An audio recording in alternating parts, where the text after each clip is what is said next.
Mesdames, Messieurs, bonsoir et bienvenue au flash de 18h sur la RTB, le centre d'études d'analyse et d'études économiques et sociales et le laboratoire d'analyse et de politique économique de l'université Ouaga 2 organise depuis ce matin un colloque international sur la gouvernance. Institution, gouvernance et développement économique en Afrique, c'est le thème de ce colloque qui réunit des sommités du monde de la recherche économique et scientifique. Il vise à créer un forum de discussion sur la question en vue de trouver des stratégies pour assurer le développement économique et la bonne gouvernance. L'autorité supérieure du contrôle d'État et de lutte contre la corruption a rendu ce matin le rapport de synthèse de l'audit investigation de la présidence du FASO du Premier ministère et des ministères pour la gestion 2016. L'audit d'investigation a porté sur la période allant du 29 décembre 2015 au 31 décembre 2016 et a permis de constater la mise en œuvre des recommandations issues du précédent rapport, mais aussi des actes de mauvaise gestion. Selon le rapport 2016, plus d'un milliard de francs CFA de dépenses irrégulières ont été constatés en ce qui concerne les comptes de dépôt.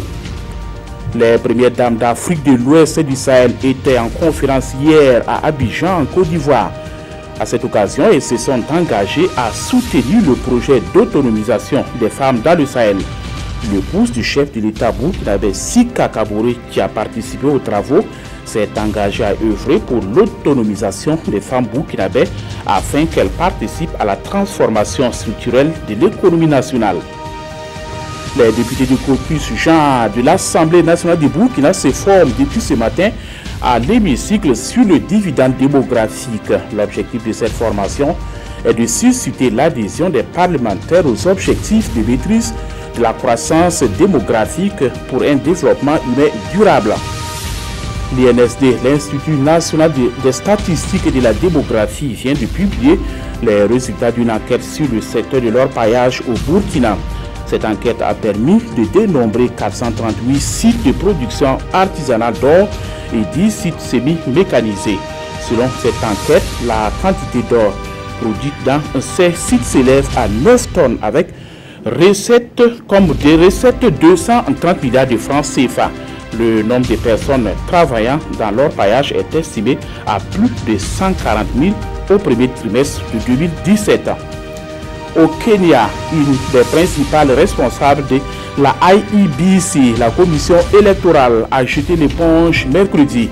Elle estime que la présidentielle du 26 octobre, organisée après l'invalidation du scrutin du 8 août, ne pouvait pas être crédible. La démission de Roselyne Akombe, une des 7 commissaires de la IEBC, constitue un énième rebondissement dans la présidentielle kenyane qui a plongé le pays dans sa pire crise politique depuis 10 ans. Et c'est la fin de ce flash. Merci d'avoir suivi. Passez une excellente soirée en compagnie des programmes de la RTP.